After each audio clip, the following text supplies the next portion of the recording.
और बढ़ते हैं आगे और अब बात करेंगे कुछ चुनावी खबरों की। दरअसल कांग्रेस ने भाजपा के खिलाफ चार्जशीट दाखिल की है और कांग्रेस सरकार बनने के बाद भर्तियों पर कमीशन ऑफ इंक्वायरी बैठाएंगे। जयराम सरकार के आखिरी 6 महीने के फैसले का रिव्यू किए जाने की भी बात इसमें कही गई। जल शक्ति विभाग में पाइप खरीद की जांच की जाने की बात कही जा रही है और सरकारी रैलियों में खर्च किए गए भाजपा के द्वारा जो पैसे लगाए गए उनका भी जांच किया जाना बनता है। दरअसल हेलीकॉप्टर लेने के निर्णय पर भी जांच होगी और सभी आरोपियों को जेल की सलाखों के पीछे डालेंगे, कांग्रेस का कहना। और साथ ही साथ कांग्रेस ने निशाना साधते हुए जयराम सरकार के बीते 6 महीने के जो फैसले हैं उन पर जांच की जाने की बात कही है और उसका रिव्यू किए जाने की भी बात कही है।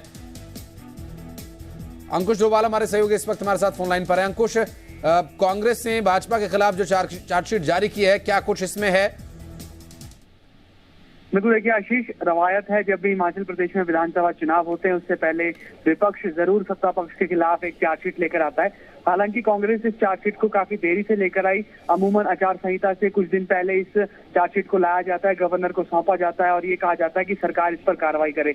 हालांकि कांग्रेस ने इस बार इसमें काफी देरी कर दी और चार्जशीट में अलग अलग तरीके से ये कहा गया है कि सरकार ने लगातार अपने चहेतों को नौकरी देने का काम किया। पंप ऑपरेटर की जो भर्तियां की गई उसमें 2 हलकों से लोगों को भर्ती किया गया। इसके अलावा जल शक्ति विभाग ने जो पाइपों की खरीद की वो गलत तरीके से की गई और साथ ही साथ जो उसमें गुणवत्ता है पाइपों की उस पर भी सवाल खड़े किए हैं।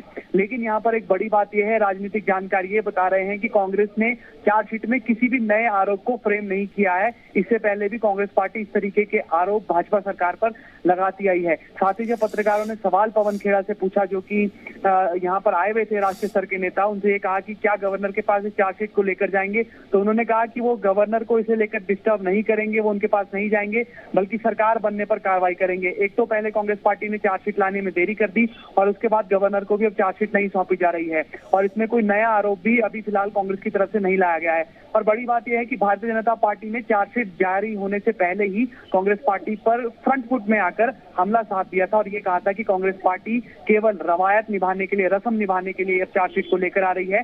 भारतीय जनता पार्टी की सरकार के खिलाफ इस 5 साल में कुछ भी नहीं रहा, लगातार डबल इंजन की सरकार ने काम किया है। कुल मिलाकर अगर हम इसको समझे, हिमाचल प्रदेश विधानसभा चुनाव से पहले चार्जशीट लाने को कांग्रेस कहीं ना कहीं रवायत के तौर पर देख रही है। कांग्रेस क्योंकि बैकफुट पर नजर आ रही थी, लगातार लोग कह रहे थे कि रिवाज ये रहा है, रवायत ये रही है कि चार्जशीट लाई जाती है, लेकिन चार्जशीट अभी लाई नहीं गई थी। फिलहाल कांग्रेस ने रवायत तो पूरी कर दी है, लेकिन ये देखना होगा कि क्या जनता इन आरोपों के बाद किस तरीके से एक्ट करती है, क्या जनता के बीच में इन आरोपों से कांग्रेस अपना मन बना भी पाती है या नहीं। चार्जशीट की वजह से वोटों में तब्दील होगी ये जो आरोप है या नहीं, ये देखने वाली बात होगी आशीष। बिल्कुल, लेकिन एक चीज और अंकुश इसमें जो बहुत महत्वपूर्ण है कि वो कह रहे हैं कि जयराम सरकार के आखिरी 6 महीने के फैसले को रिव्यू करेंगे और जो चार्जशीट है उसमें जो जिक्र किया गया है, इंक्वायरी बैठाई जाएगी। इसमें कौन कौन से मामले हो सकते हैं, क्योंकि जल शक्ति विभाग में पाइप खरीद के मामले को लेकर भी सवाल उठा रहे हैं, और क्या कुछ विषय हैं जिस पर ये सवाल उठा रहे हैं और इस पर जांच किए जाने की बात कर रहे हैं सरकार बनने पर? हाँ बिल्कुल, देखिए 6 महीने जो आखिरी 6 महीने जयराम ठाकुर के सरकार के रहे उसमें जितने भी फैसले लिए हो, चाहे वो भर्ती से जुड़े हुए हो या फिर कोई अन्य फैसले जहां पर नियुक्तियां करनी हो, किसी के तबादले करने हो या फिर किसी को प्रमोशन देनी हो, इस तरीके के अलग अलग फैसले जो जयराम सरकार ने आखिरी 6 महीनों में लिए हैं उन पर जांच करने की बात कांग्रेस पार्टी कर रही है। साथ ही मैं अपने दर्शकों को यह भी बताना चाहता हूँ कि ये रवायत रही है, जब भी कोई सरकार आती है तो आखिरी के 6 महीनों के फैसलों को जरूर रिव्यू करती है। उस रिव्यू के जरिए पार्टी ये बताने की कोशिश कर रही है कि आखिर में अपने जो समर्थक हैं, जो अपने लोग चाहते हैं, उन्हें फायदा देने की कोशिश की जा रही है। इसके अलावा एक हेलीकॉप्टर खरीद को लेकर लगातार कांग्रेस सवाल खड़े कर रही है। हालांकि इन हेलीकॉप्टर को खरीदा नहीं गया है, टेंडर पर इस हेलीकॉप्टर को लिया गया है। जब भी आवश्यकता सरकार को होती थी तो फ्लाइंग आवर्स के हिसाब से इन हेलीकॉप्टरों का इस्तेमाल किया जाता था।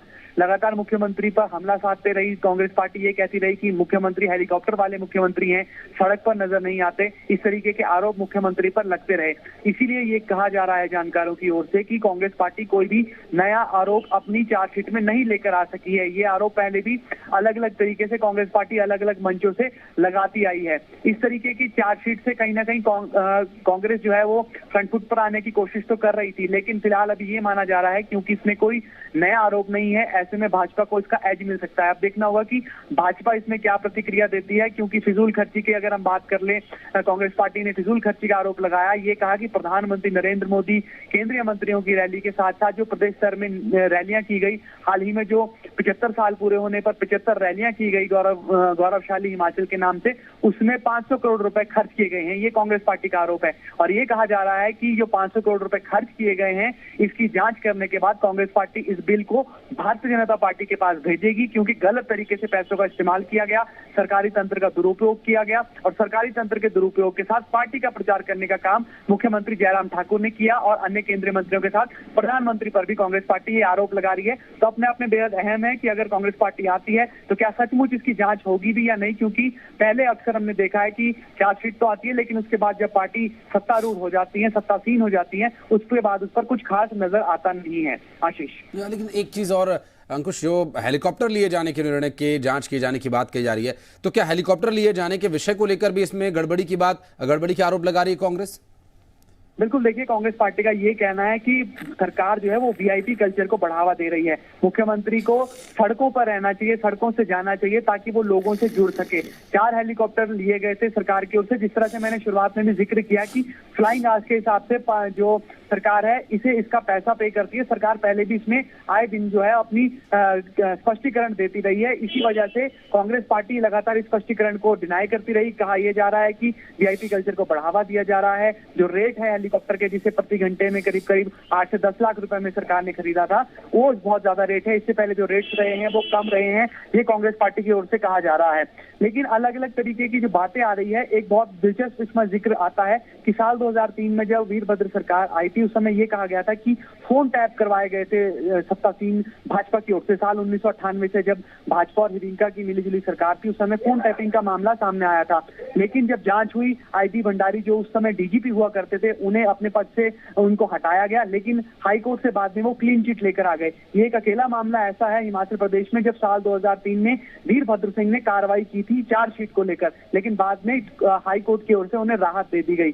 कुल मिलाकर चार्जशीट कहीं ना कहीं एक राजनीतिक रूप इसे दिया जाता है और ये बहुत जरूरी हो जाता है कि चार्जशीट जनता तक पहुंचे ताकि ये वोट में तब्दील हो सके, क्योंकि पॉलिटिकल पार्टीज का ये एक मोटिव रहता है, ये मंशा रहती है कि इसका सीधा सीधा राजनीतिक लाभ लिया जा सके। निश्चित रूप से बहुत शुक्रिया आपका इस पूरे मामले पर जानकारी देने के लिए अंकुश हमारे सहयोगी, जो कि बता रहे हैं कि इस पूरे घटनाक्रम को लेकर इसे राजनीति से जोड़कर देखा जा रहा है और विशेष रूप से चुनाव के समय।